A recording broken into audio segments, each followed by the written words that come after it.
Jamie Dupree has been a radio news correspondent for over 30 years. He's covered politics in our nation's capital most of that time. And then 2 years ago, he lost his voice, the very tool that helped him make a living. Since then, he has been on a journey to get his voice and his old life back. Let me say it this way. I think Chairman Gowdy's initial assessment is accurate. When you've done something for 32 years, there's an automatic rhythm, one in which your feet know the way, because they've walked these sidewalks, these stairs, these hallways, thousands of times. It is this familiar routine in a career that breeds expertise and burnout. In Jamie Dupree's case, all he has ever wanted to do is exactly this. Digging through all the details on healthcare reform. A radio news correspondent for Cox Radio based in Washington, D.C. That I didn't think he needed to do. He should just let it go. Thank you all for being here. This is Dupree has covered the United States Congress and politics under 6 different presidents. In the basement of the Russell Federal Building, Dupree and other journalists await politicians coming and going from the Capitol. Dupree doesn't ask Senator Lindsey Graham a question, and this is why. Every day I get up and I hope that overnight it has solved. 2.5 years ago, this 55-year-old married dad of 3 kids lost his voice. 24 experts and thousands of miles traveled around the country later, he is still searching for answers and treatment that will work. During the time, it got worse and worse and worse. Dupree has flown to Atlanta to see neurologist Dr. Hyder Jinnah at Emory Brain Health.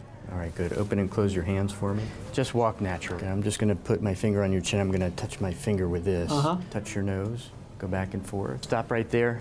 Dupree does well on tests not involving speech. Good. Come on back.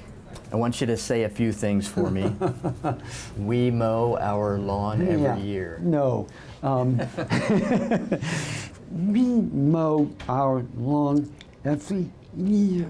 He has a problem that falls in the category of disorders known as the dystonias. Somehow the brain gets the signal wrong and it sort of overdoes the movement.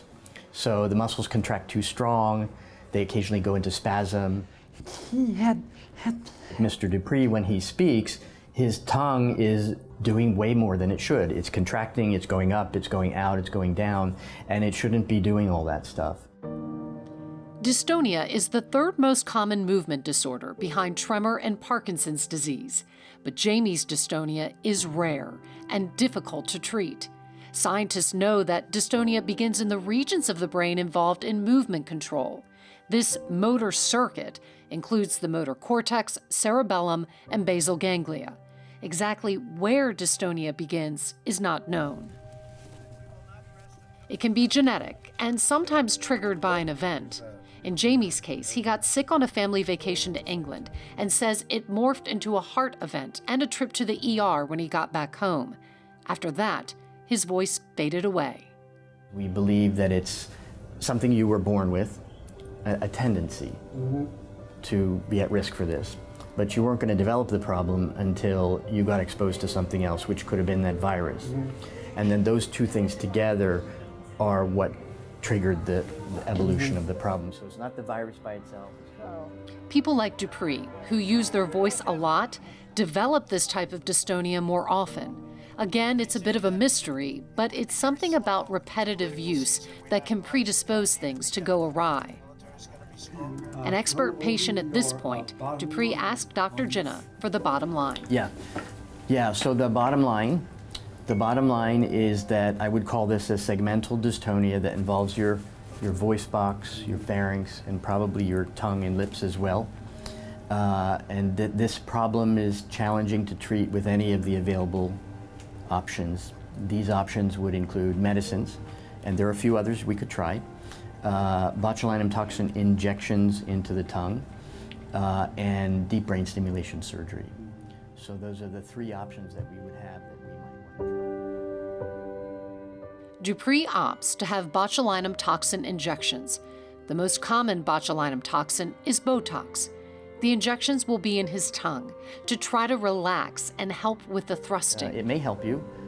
Dr. Jenna has told him his chances of improvement are 50% or less. But we certainly can't promise anything. When it's in your tongue, very hard to treat because the tongue is such a complicated muscle. We don't think about the tongue as a muscle, but it really is. It's a complicated muscle, and so to get the medicine exactly in the right place at the right dose is hard. That just putting something in there helped you speak? Toothpick. Toothpick. One. You know, if I get in there, it'll sort of move stuff around and I can hold my mouth maybe a different way and a little more out. But something larger works even better? No. Okay. I can have, you know, that and hold on to my glasses a little. It's clear Dupree would prefer to be telling a story, not be the subject of it. But privacy and Washington, D.C. politics do not coexist.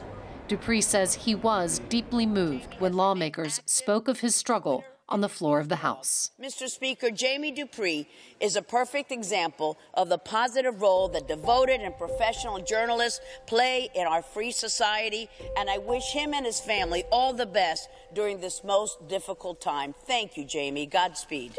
He wants his voice back for his job. He desperately needs it back for his life.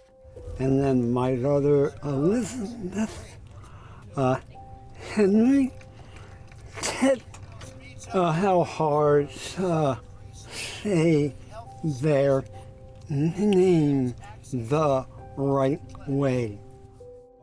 In our interview, Dupree holds a marker between his teeth.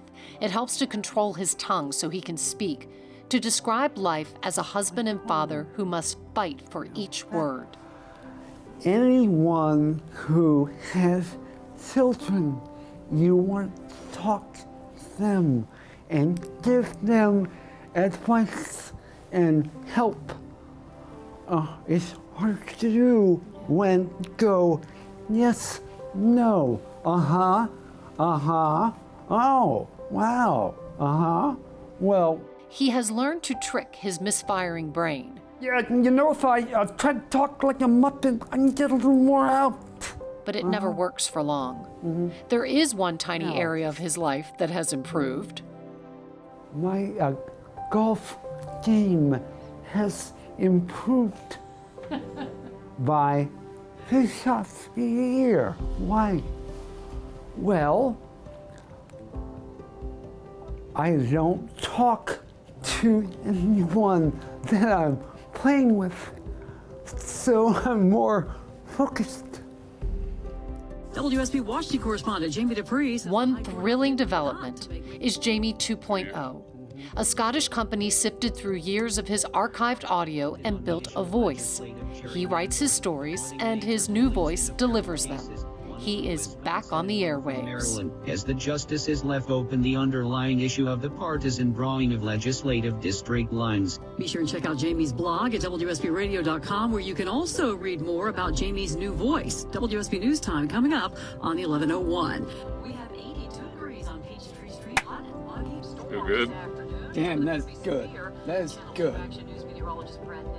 Still, the most painful moments can come from trying to do the simplest things, like talk to a friend. I call, every once in a while, I call a friend on the phone, and they can't believe that I'm calling them. And I get off the phone and I cry, because all I want to do is talk. And the odd part is that when I cry, I talk better.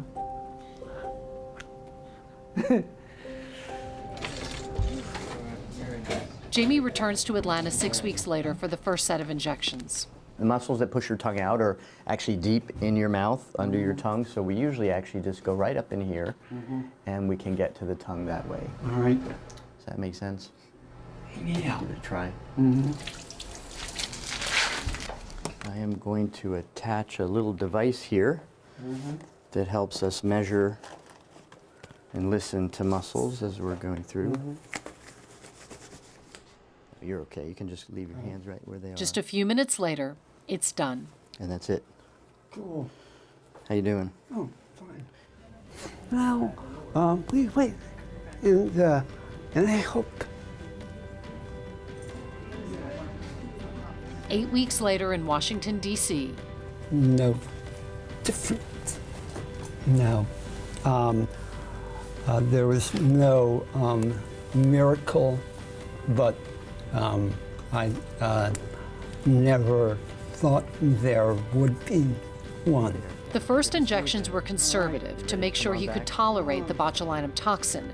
Dupree returns to Atlanta again, this time for more. The results are no better. Have you ever worried that this is going to be the rest of your life?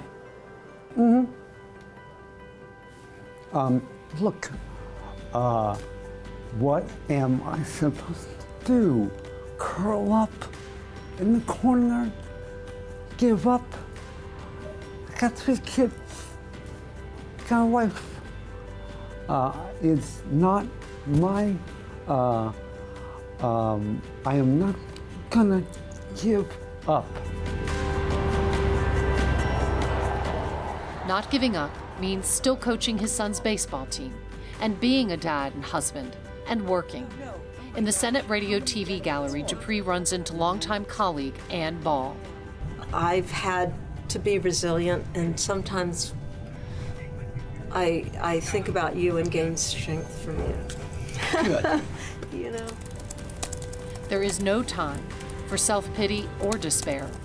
There are press conferences to attend, politicians to track down, and stories to be written in a tiny cubby filled with gear and memorabilia from yesteryear. But it gets the job done, like Jamie Dupree. Things have changed, not all for the better, but he is still here, and he will not give up the search for his voice.